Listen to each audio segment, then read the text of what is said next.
E aí, meu povo, tudo bem? Faz muito tempo que eu não gravo aqui no canal de Pedro para você e hoje é um dia que é um divisor de águas para minha vida. É um divisor de águas. E por que é um divisor de águas? Porque, perdão, sexta-feira foi um dia quase que decisivo para mim. Não vou dizer decisivo para minha vida, porque enquanto a vida, a esperança, mas foi um dia onde eu precisei muito, muito, muito ter resiliência, precisei muito, muito, muito ter firmeza e principalmente precisei muito especificamente de pessoas que gostam de mim de verdade, de que respeitam, entre outras coisas. É muito difícil você não perder a fé, não perder a esperança mediante a tantas coisas que nós vimos aí. É óbvio que relatos que eu vou fazer aqui, não vou dar nomes, não vou dar exemplos que caracterizem o que. Por quê? Porque eu vou mexer com coisa grande, vou mexer com gente grande. E você que está acostumado a ver os meus vídeos, você vê pregações, dicas de treino, dicas de dieta, né? É um ou outro meme, mas principalmente esse tipo de conteúdo. E hoje vai ser um tema muito polêmico e eu gostaria de que você deixasse o seu comentário, tá? Deixa o seu comentário, dá aquela curtida, dá aquela moral. Eu peço para que você que não é inscrito se inscreva, você que é inscrito não deixe de curtir, comentar, não pare de me seguir, porque eu vou precisar de muito, que a partir de agora eu vou voltar com os meus conteúdos aqui no de Pedro para você, e alguns recortes vai para as minhas outras redes, ou Instagram, ou TikTok. Instagram é muito difícil, mas TikTok pode ser que sim, Kawaii eu desinstalei. Mas enfim, bora ao conteúdo desse vídeo, tá? O tema é: três mentiras multiplicadas podem se tornar uma verdade. Hã? Eu vou tentar resumir algumas situações para que você entenda o que eu estou falando. Em 2014, eu perdi um contrato muito bom por causa de uma fala. E eu vou falar exatamente o que aconteceu em cada um dos pontos, tá? Para que você tenha o direito de fazer seu julgamento também, porque eu também vou fazer o meia-culpa aqui, tá bom? Em 2014, um grande parceiro, colega, um engenheiro de processo, responsável por um departamento importante da empresa, tá dando reflexo de luz no óculos, então eu vou tirá-lo. Ele se desligou e nós tínhamos um trabalho muito legal de parceria, eu como qualidade e ele como processo. E ele tinha um aprendiz que estava sempre fazendo intercâmbio ali, porque serviços grandes ele fazia, eu fazia, serviços menores os nossos aprendizes, os nossos parceiros ali, assistentes, essas coisas faziam. E essa aprendiz dele, ela ficava toda hora trazendo documento para mim. Ele fazia parte do projeto, parte do processo e trazia para mim para eu fazer os meus complementos, até porque eu tinha muito mais técnica do que ele. E eu ia lá e fazia. E toda vez que ela ia lá, ela brincava, dava risada e ficava pedindo para que eu desse orientações, né? Porque eu tinha muita experiência naquela empresa, era mais de 13 anos ali dentro. Ela tinha 18, ou seja, o que eu tinha de experiência ali, eu tinha quase de idade. Acho que é isso, 17, 18, sei lá. Passou um tempo, ele se desligou. E aí eu fui lá na sala. Pô, falar com a galerinha dele. Tinha um amigo particular meu. Inclusive, foi meu padrinho de casamento e tudo mais. Ela e mais umas duas pessoas. E aí, tava todo mundo cabisbaixo, porque ele tinha saído e tal. E eu cheguei na sala e falei, olha, gente, fulano saiu, mas segue a vida, o trabalho continua aí. Vou falar pra vocês, tá? O que vocês precisarem, eu estarei inteira disposição dando suporte para vocês. E ainda olhei para ela e falei assim, em especial você que estava fazendo essa ponte entre os nossos trabalhos, fica tranquilo que você não está desamparado aqui dentro não, tá? Beleza? Beleza. Juro para vocês. Ela fez uma acusação contra mim, chegou até o departamento da empresa, departamento pessoal, e o meu gerente na época foi lá e falou assim, Anderson, olha, não vai dar mais para a gente continuar com você, porque foi feita uma acusação contra você e o diretor não admitiu e, infelizmente, nós temos que tomar uma medida. Tá, qual foi a acusação? Falou assim, cara, mas peraí, vocês chamaram as pessoas que estavam lá? Não chamamos porque não adiantou nada. O homem, eu acho que já não gostava de você e aí só foi uma ponte para isso, beleza? Saí de lá. Uma semana depois que eu comecei a trabalhar numa outra empresa aqui, cara, empresa maravilhosa, não tenho o que falar. Trabalhei lá quase 9 anos. incrível, amava lá, pô, eu tinha total condição. Teve uma época que eu estava destruído psicologicamente, então eu realmente teve uma época que eu queria sair de lá, mas não da forma. Eu tive um pequeno incidente de trabalho, fui trabalhar mesmo de atestado, e para proteger meus dois menores aprendizes na época, na verdade eles não eram aprendizes, eles eram uma espécie de assistentes, um menino e uma menina. O menino tinha 18 anos, ou era 19, e a minha tinha uns 22. Ela casada e com filho, eles moleque solteiro, de essa geração meia Nutella. E aí, de repente, no segundo dia meu de atestado, eu fui corrigi-los por conta de algumas reclamações que eu estava tendo de cliente. A menina se comportou muito bem, pô, foi legal, ela entendeu, ela assimilou. Ele começou a dar ataques de piti. Ele começou a dar ataques. A filha do dono não me suportava porque eu não encobria os erros dela. Foi lá e falou pro gerente industrial, falou assim, ó, vai lá e corre no meu pai, aproveita que o chefe dele não tá aí, fala que ele humilhou os dois, falou um monte dos dois, para que a gente faça a cama dele. A analista de RH era uma amiga particular minha, infelizmente não está mais entre nós, e ela foi lá e falou para mim, falou assim, ó, a dona, junto com o gerente industrial, falaram, se nós não derrubarmos ele, agora não conseguimos derrubar mais, porque eu era realmente muito forte lá dentro. Eu era muito mesmo, muito influente lá dentro. Os clientes adoravam, fornecedores, todo mundo. Mas a filha do dono não. Só que ela era uma pessoa de 27, 28 anos, muito influente, até porque a empresa estava no nome dela. Bem, vou parar de dar dicas. E ela foi lá e fez toda essa cama. Inclusive, quando ela passou por mim no corredor, ela deu risada, uma risada de deboche.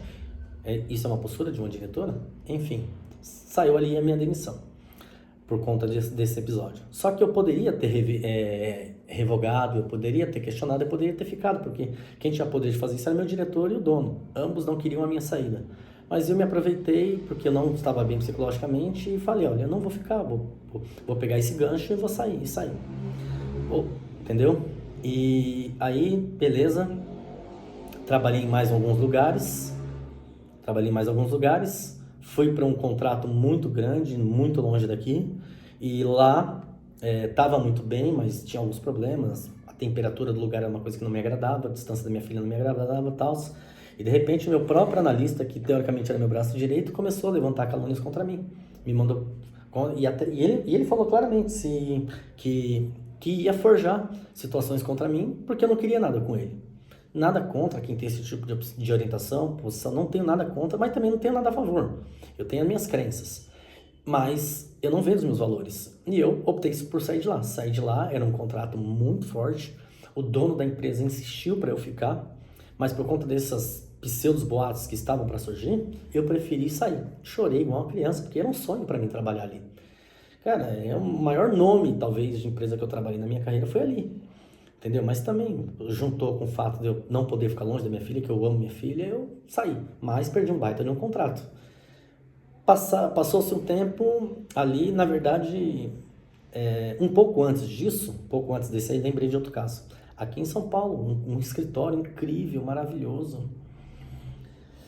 É uma coisa gigante, o maior salário que eu tive, condições de trabalho que eu tive, tecnicamente falando, era um up da minha carreira ali, era para eu ter feito carreira, mas meus analistas não ficaram, tinha burnout, a menina estava afastada por gestações sequentes e eu fiquei sozinho. E aí, cara, no escritório de 35 pessoas, onde 70%, 80% eram mulheres. Elas se juntaram para pedir a contratação de uma colega delas de um outro escritório. Ela veio para ser minha analista, que de minha analista não tinha nada, uma espécie de espiã dentro do próprio setor. E eu nunca mais tive paz, porque ela não seguia as minhas ordens, porque ela seguia as ordens de uma gerente que tinha lá, que teoricamente era chefe dela. Teoricamente eu digo porque eu não fazia ideia que já estavam fazendo cama para mim. E aí foi horrível, foi um clima péssimo. Já tinham 2 pessoas no meu departamento afastadas, eu estava para ser a terceira, porque eu estava muito mal. Eu corria riscos no trânsito, porque eu rodava em 20 e poucos quilômetros por dia de moto, trânsito, chuva, tudo mais. Então, eu já estava para sair mesmo, mas quando começou esse agrupamento de pessoas aí para fazer o meu desligamento, eu não aguentei, foi uma pressão muito grande. Essa gerente, ela era uma pessoa incrível, eu não vou falar mal dela não, mas ela não queria a minha presença porque eu não me aliei a ela, eu fui fiel ao meu chefe. E depois acabei não ficando também por conta desse ajuntamento. Não fiquei, não teve condições de ficar, né? Enfim, trabalhei em outros lugares e para mim foi muito difícil, porque em uma empresa que eu trabalhei aqui próximo da minha filha, e eu fui lá justamente porque estava próximo da minha filha, para ficar mais perto dela. Eu pensei comigo, né, pô, de vez em quando eu vou sair do trabalho, vou lá encontrar ela, comer alguma coisa, beber alguma coisa. Tava muito feliz. Mas a minha analista, a principal analista, ela tinha... agora eu vou tentar spoiler. Ela tinha um caso com o dono da empresa. E ela era uma menina jovem, muito bonita, e isso aí foi péssimo, porque todo mundo me alertou, cara, sai fora, sai de perto desse menino que vai dar problema pra você. Só que era uma coisa não oficial esse relacionamento dos dois. E aí eu acabei não ouvindo as pessoas, porque eu precisava dela, da minha funcionária, precisava do trabalho dela. Enfim, resumindo, um belo dia do nada, depois eu recebi muitos elogios de clientes, da própria equipe e tudo mais, fui desligado do nada, do nada, faltava poucos dias para o meu contrato. Foi uma coisa horrível, porque depois colocou uma menina no meu lugar, menina com respeito, óbvio, mas ela não suportou uma semana, não suportou. Não suportou e não deu certo, porque ela não tinha técnica, não tinha conhecimento, acabou não ficando. E a experiência mais recente para mim talvez foi a mais dolorosa de todas, porque eu estava empregado, estava num contrato legal, estava numa empresa legal, pessoas que me adoravam, fazendo um trabalho legal, estava muito feliz. E me veio uma proposta que era um upgrade de 100% do que eu ganhava, ou seja, eu ganharia o dobro. Mudaria a minha vida. Eu estava muito feliz, era uma outra carreira, era uma outra profissão diferente da que eu estava acostumado, mas eu aceitei o desafio, mas a resistência foi muito grande, porque eu substituí duas pessoas queridas, eu substituí duas pessoas que eram muito técnicas e, infelizmente, o que aconteceu foi que depois de muita pressão, começaram calúnias. Muitas calúnias mesmo. E no dia do encerramento do primeiro contrato, tive um feedback muito positivo, muito legal, fiquei muito feliz e empolgado. Só que quando Deus começou a me dar dicas e começou a falar pra mim que eu não ficaria, não adianta. Eu orei tanto, mas quando Deus abre a porta, ninguém fecha. Quando Ele fecha, ninguém abre. Quando eu senti que estava fechando ali, eu comecei a ficar mal, comecei a tentar criar meios para que isso fosse mudado, mas não adianta.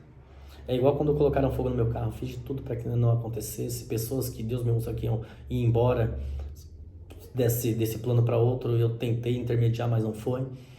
Ou seja, existem situações que você vai fazer de tudo mesmo, para você reverter aquilo que é óbvio, aquilo que é irreversível. Vai existir situação, ou vão existir situações onde tá tudo direcionando para um caminho e você quer que vá para outro caminho. Mas uma coisa que eu aprendi na minha vida é que Deus escuta coisas que nós não escutamos, vai em lugares que nós não vamos, presencia situações que nós não presenciamos com a sua onisciência. Então não adianta. Ainda antes que houvesse dia, eu sou e não há quem possa fazer escapar das minhas mãos. Operando eu, quem impedirá? Pedi milagre, pedi tudo, mas o não de Deus já estava decretado. Quando eu cheguei naquela sala, que eu fui ter o meu segundo feedback após 90 dias, eu já fui travado, já tinha arrumado minhas coisas, fui por fora para que ninguém me visse. Né? Quando eu cheguei na porta do escritório, eu já sabia, já estava sentenciado. Para mim era como se fosse um corredor da morte. E a abordagem já foi essa: o seu contrato não vai ser renovado, você não será efetivado. E tudo isso em decorrência também de calúnias, como eu falei. E eu fiquei muito mal, porque assim, eu não vou ser hipócrita, tinha coisas que sim eram verdades. Porque quando você chega num ambiente onde é muita hostilidade, muita gente te crucificando, te apontando, te denegrindo, te machucando, o seu instinto é se proteger. Então, eu falei coisas sim, principalmente de 3 situações que foram apresentadas. Uma eu confirmei, mas eu confirmei ela em decorrência de testemunhos, porque nem eu me lembrava, mas ainda tive a humildade de falar, pô, me redimi com quem eu machuquei, com quem eu falei coisas que não foram legais, me redimi sim, porque eu respeito muito todo esse ambiente, eu prezo por respeito, eu prezo por isso. Para mim, eu sempre deixei claro para todas as minhas equipes que antes do profissional, para mim vinha o ser humano, mas o cuidado que eu sempre tive com as pessoas não tiveram comigo, porque é como eu falei ali na minha reunião de feedback, poxa, se situações nominais aconteceram, me chamassem nominalmente, pontualmente, para que se fosse trabalhado caso a caso, porque se você tem um primeiro caso e trata, não tem o segundo, nem o terceiro, nem o quarto. E eu senti essa falta, e isso para mim foi a parte que mais me pegou. A minha direção ali começou a querer se proteger, porque eu também fiz acusações contra essa pessoa. Me arrependo porque um dia antes eu tinha sim feito acusações, tinha sim feito denúncias, mas eu poderia ter ficado na minha, porque infelizmente nós vivemos num mundo onde você não pode falar a verdade, nós vivemos num ambiente onde você não pode falar o que você pensa e nem fazer denúncias, você só pode ser denunciado, mas você não pode denunciar, principalmente se for contra pessoas grandes, autoridades grandes, cargos grandes, você não pode, você tem que ser político, e faltou essa malícia para mim, talvez proteger o meu cargo. Porque se eu tivesse ficado quieto, pelo menos nesse dia anterior que eu tinha falado com a representante de departamento pessoal, o meu cargo estaria preservado. Eu teria escutado um monte de coisa, talvez, teria sido humilhado, talvez, mas estaria sendo preservado. O que não aconteceu. A minha direção saiu da sala sem me cumprimentar, não pegou a minha mão, chorando. Foi uma situação muito constrangedora. Amanhã provavelmente vai me difamar, vai tentar virar a situação contra mim, porque tem que se proteger, a empresa continua quando nós saímos. Mas me machucou muito isso, porque na minha vida eu tenho muitas mulheres, muitas mesmo. Sim, tenho. Só de irmãs são 3, mãe uma, e assim vai. Então, e eu falo uma coisa que talvez quem está em uma das minhas redes sociais já viu, quem está nas outras redes sociais não viu, mas, por exemplo, eu não me relaciono há muito tempo mesmo. Porque eu acho que relacionamento é uma coisa muito certa, muito séria. Tem coisas que você não escolhe, você é escolhido. Tem coisas que você tenta evitar, mas não tem jeito. Mas a Bíblia diz que não é bom que o homem fique só. E eu passei por momentos de depressão, de estresse, de muita coisa. E chegou um momento que apareceram pessoas tentando se aproximar. E a gente vai fugindo, fugindo, fugindo. Apareceram situações que a gente acredita que vai dar certo, mas às vezes o tempo e a distância não permitem que dê certo, infelizmente. E aparecem situações de tudo quanto é jeito, mas apareceu uma que passou por cima de todos esses obstáculos, né? Conheci a pessoa, logo ao se conhecer, ela já viajou, foi para outro país, ficou alguns dias lá, e ainda assim essa distância não impediu da gente se conhecer. Eram ligações diárias o tempo todo, de vídeo, principalmente à noite. E foi criando uma conexão muito legal, até a pessoa dar uma louca e vir me ver pessoalmente em 80 quilômetros. Eu achei loucura aquilo, mas achei fofo. E desde então a conexão aumentou, o carinho aumentou, começou a se minar sentimentos.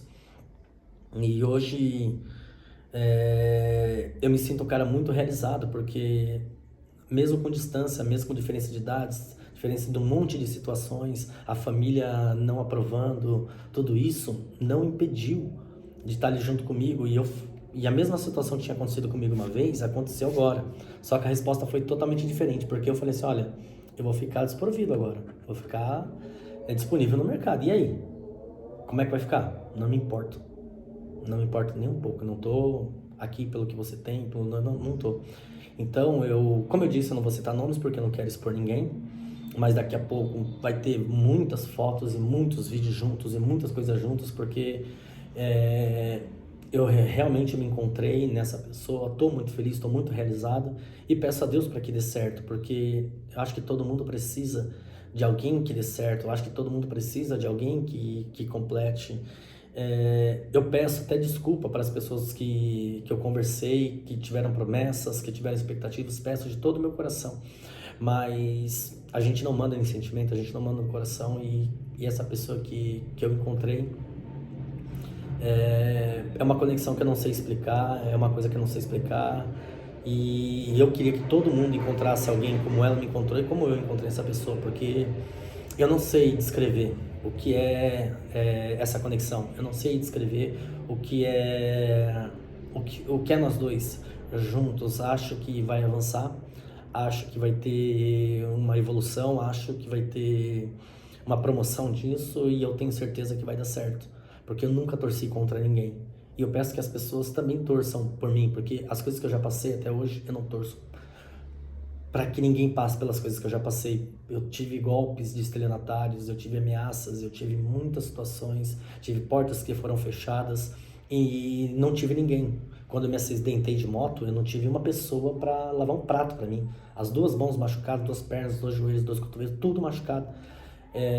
Nessa ocasião eu estava desempregado, então a única coisa que eu sabia fazer era chorar em casa, não sabia fazer mais coisas. Por muitas vezes eu pensei em fazer bobagem, mas eu nunca fiz porque Eu sei que pessoas gostam da gente de verdade. E como eu falei, existem muitas mulheres na minha vida e eu não poderia deixar de homenagear minha mãe, minha filha, essa pessoa que tá entrando na minha vida agora. Eu acho que eu já posso dizer que já entrou, porque eu tô muito feliz, tô muito realizado. E eu tenho certeza que um dia todo mundo mesmo, vai se encontrar, porque todo mundo merece ser feliz. Eu não torço pelo mal de ninguém e espero que ninguém torça pelo meu também, tá? Então é só para você ter uma ideia. 3 mentiras multiplicadas podem se tornar verdade. Veja quantas situações eu passei por causa de calúnia, difamação, por causa disso. Mais uma coisa eu falo, não teve uma porta que se fechou, que Deus não abrisse uma maior para mim. E eu fecho esse vídeo dizendo para você, você vai ter situações que você vai ficar triste, desiludido, vai ficar muito mal mesmo. Mas pode ter certeza que Deus jamais vai colocar uma situação na sua vida para te matar. Deus jamais vai colocar uma situação na tua vida para te ofuscar. Não, pelo contrário. Quando Deus fechar uma porta, quando Deus permitir que alguém fale não para você, é porque sims estão esperando lá na frente. E o seu sim tá para chegar.